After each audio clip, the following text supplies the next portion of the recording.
All right, gentlemen. All right, kings. Welcome back. So, from the good people over at Modern Women Archives, we're going to be taking a look at some videos of some women, some single mothers, wondering where all the good men have gone. Why do you not want to add water and just have Insta family?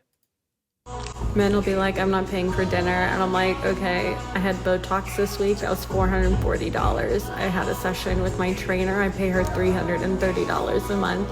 I got my nails done this morning. That was $150. And now my hair is another $250. I've spent over $1,000 maintaining my appearance this week. They can pay for dinner, ladies. Ma'am, if you're ugly, just say so.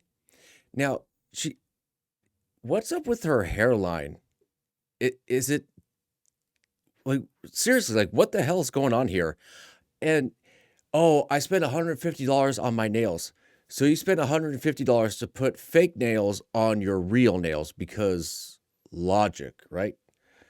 Ay, ay, ay. You're a single mom and you're thinking to yourself, no one's ever gonna wanna date me because I have kids. I'm about to change your mind on that. I recently got into online dating, and even though it was short lived, one of my prompts said, you should not date me if you wanna have more kids because I'm all done there. So the prompt was specific enough to let people know that I do have children, but I made sure to not put how many kids I have. I just left it as vague as possible. When I tell you that I had so many men leaving likes on my profile from that specific prompt, Look at all the crap that she's got to put on her face just to go outside.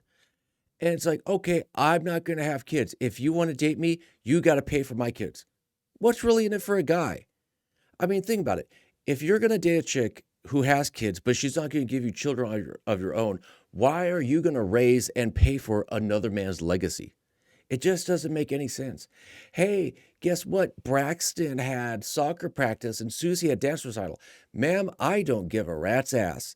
Not my kids, not my problem. talking about men who already have kids, men who don't have children, the only thing they would ask from that question was, how many kids do you have? I guess what they were curious to know was, how many do you have and can I handle the number? I have two babies, as you guys know, so it's definitely more than just one. But even when I would tell people that I had two, not one of these men cared, girl. Not one of them cared. You know why they don't care? Okay, you have kids. I'm just here. I'm here for a good time, not a long time. So you could have 7 kids. I don't want to hear about them. I'm not paying for them. Not my problem. You could have 7 kids. I'm not committing to you. They don't exist. You could have 7 or you could have none. Either way, I'm not hearing about them. I don't care. Definitely thought it was going to be something that my matches were going to be turned off by. I'm such a firm believer that when a guy likes you, he truly doesn't care. So don't count yourself out so early, and definitely give yourself a chance, because I promise you, if you're his missing rib, he will not care. Let me know what you girls think, and I'll see you in the comments. So I'm an escort, and one of the things that people keep asking me is, what if you fall in love, or has a client fallen in love with you? And the answer is, I don't think I will fall in love. I don't think. Of course not. She's providing a service. She might love their money and she'll give you the illusion of love. But even if they're going to ask like, "Oh, hasn't a client ever fallen in love with you?" Clients will fall infatuation. They will probably fall for the idea of you.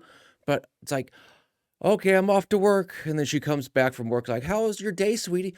"Oh, what a fantastic day. Uh Being an escort, work was just fantastic today." It's like, "Oh, don't kiss me. Go brush your teeth and pour bleach down your mouth. Don't kiss me. Don't touch me. Ugh, you disgust me." I'm open to falling in love. Have I had like feelings for my clients? I think I have the same feelings for my clients as like a really, like I have loving feelings towards my clients. I really enjoy, particularly like there's clients that I like to keep in touch with because I just enjoy them and I think they're nice people. Bullshit. Yeah, so there's that. Have a client fall in love with me? I don't think so. I don't know. I don't think I see my clients often enough for them to fall in love with me. Like, You know why? Because they see you maybe twice a month. Oh no, I'm sorry. Once every 2 months. Because then it's okay. I just got paid, and I'm gonna go see a different girl. And in 2 weeks, I just got paid again. I'm gonna go see a different girl. And in 2 weeks, okay, I'll hit her up again. As some guy who's totally has never ever rented services from public servants, they would be like, "Oh, you're so cute and you have a nice body. It's like, oh, why are you single? It's like, bitch, if I wanted a conversation to have a girlfriend, let's wrap this up. I'm like, oh, okay, man, bitch. We only, I travel a lot at the moment. So if I had someone frequently that would book me once a week, twice, for a month or two, maybe I think we would maybe develop different type of feelings, but I'm not open to be falling in love. I think you need to be open to it to feel it.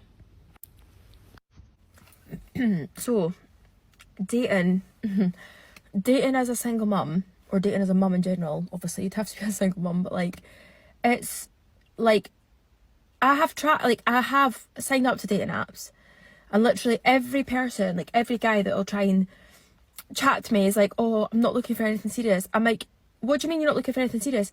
You're like 45. What are you looking for? A funeral? What am I looking for? Casual, semi-casual, maybe twice a month slam piece.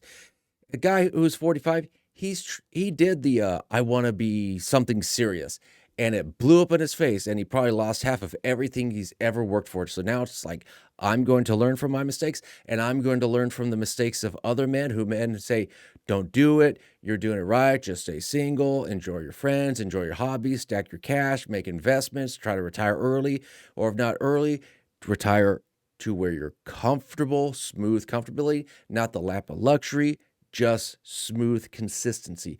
And these women are like, well, you're 45. Why don't you want something single? That was when I was 25. It's over. I have my peace. I have my quiet peace of mind over a piece of ass. I'm not willing to sacrifice that for anybody.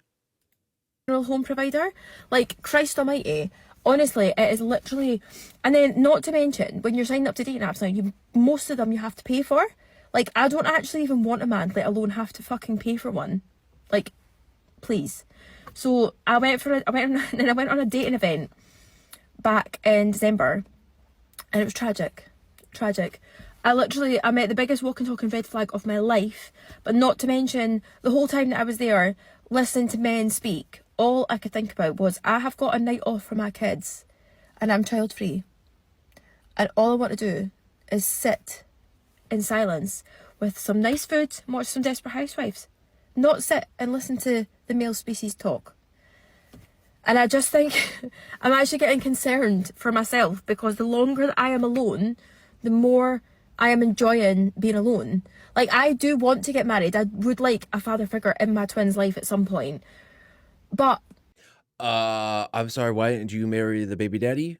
I mean, if he was good enough to breed with, why wasn't he good enough to marry? And I will agree with her on that point, where she's like, the older I get, the more I enjoy my alone time. I mean, don't we all? I think it was like COVID that really messed things up. That it's like, wow, I could have Netflix delivered and Amazon Prime and Grubhub, and I have all the creature comforts of my home at my fingertips. I don't have to go out and deal with a bunch of dickhead people. Sweet. I just think, like, when I get child free time, I just don't want anybody touching me, anybody talking to me. It's just the thought of having to go through everything as well again. Like, oh, what's your favourite colour? What's your favourite thing to do? What do you like to eat? Oh God. I mean, honestly, it's draining enough all day, every day, with two toddlers asking me questions 24/7. Like, and also the thought of, like, the sheer thought, like, my friends will say to me, oh, but it's fine, because, like, because I have my twins basically most of the time. I don't get a lot of nights off from them. So it would be fair enough if they were to go to their dad's every second weekend, and I've got all that time and I've got all the time in the world. Like, that's a lot of time to have to be able to date somebody. But when I very rarely get the night off, and I get it, I just want to be alone. I just want to be alone. I don't want anybody touching me, anybody asking, anybody needing me for anything. But then, yeah, when my friends say to me, oh, but then you can just do it, when the kids go to bed at night. Like, absolutely not.